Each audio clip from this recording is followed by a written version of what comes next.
ತಲೆಹೊಟ್ಟು. ಮೆಂತೆ ಕಾಳುಗಳನ್ನು ರಾತ್ರಿ ನೆನೆಸಿ ಬೆಳಗ್ಗೆ ಪೇಸ್ಟ್ ಮಾಡಿ ತಲೆಗೆ ಹಚ್ಚಿ 20 ನಿಮಿಷ ಬಿಟ್ಟು ಸ್ನಾನ ಮಾಡಿ. ಇದು ತಲೆಹೊಟ್ಟು ಕಡಿಮೆ ಮಾಡಲು ಸಹಾಯ ಮಾಡುತ್ತದೆ. ಮೊಡವೆಗಳು. ಬೇವಿನ ಎಲೆಗಳನ್ನು ಅರೆದು ಮೊಡವೆಗಳ ಮೇಲೆ ಹಚ್ಚಿ ಒಣಗಿದ ನಂತರ ತೊಳೆದುಕೊಳ್ಳಿ. ಬೇವಿನ ಆಂಟಿಬ್ಯಾಕ್ಟೀರಿಯಲ್ ಗುಣಗಳು ಮೊಡವೆಗಳನ್ನು ಕಡಿಮೆ ಮಾಡುತ್ತದೆ. ಬಾಯಿ ಹುಣ್ಣು. ಬಾಯಿ ಹುಣ್ಣು ಉಂಟಾದಾಗ ಆ ಜಾಗದಲ್ಲಿ ಕೊಬ್ಬರಿ ಎಣ್ಣೆ ಅಥವಾ ಜೇನುತುಪ್ಪವನ್ನು ಹಚ್ಚುವುದು ತಕ್ಷಣದ ಉಪಶಮನ ನೀಡುತ್ತದೆ. ಮಲಬದ್ಧತೆ. ರಾತ್ರಿ ಮಲಗುವ ಮುನ್ನ 1 ಲೋಟ ಉಗುರು ಬೆಚ್ಚಗಿನ ಹಾಲಿಗೆ 1 ಚಮಚ ತುಪ್ಪ ಸೇರಿಸಿ ಕುಡಿಯುವುದು ಮಲಬದ್ಧತೆಯನ್ನು ನಿವಾರಿಸಲು ಉತ್ತಮ ಮನೆಮದ್ದು. ಕೀಲು ನೋವು. ಎಳ್ಳೆಣ್ಣೆಯನ್ನು ಸ್ವಲ್ಪ ಬಿಸಿ ಮಾಡಿ ನೋವು ಇರುವ ಕೀಲುಗಳ ಮೇಲೆ ಮಸಾಜ್ ಮಾಡುವುದರಿಂದ ರಕ್ತ ಪರಿಚಲನೆ ಹೆಚ್ಚಾಗಿ ನೋವು ಕಡಿಮೆಯಾಗುತ್ತದೆ.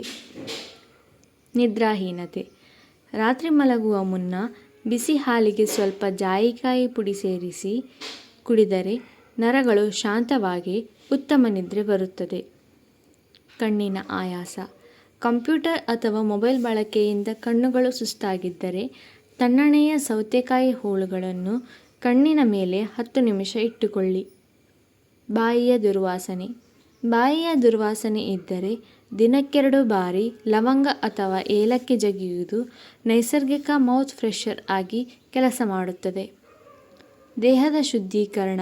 ಬೆಳಗ್ಗೆ ಖಾಲಿ ಹೊಟ್ಟೆಯಲ್ಲಿ 1 ಲೋಟ ಬಿಸಿ ನೀರಿಗೆ ಅರ್ಧ ನಿಂಬೆ ಹಣ್ಣಿನ ರಸ ಮತ್ತು 1 ಚಮಚ ಜೇನುತುಪ್ಪ ಸೇರಿಸಿ ಕುಡಿಯುವುದು ದೇಹವನ್ನು ಡಿಟಾಕ್ಸ್ ಮಾಡುತ್ತದೆ. ಚರ್ಮದ ತುರಿಕೆ.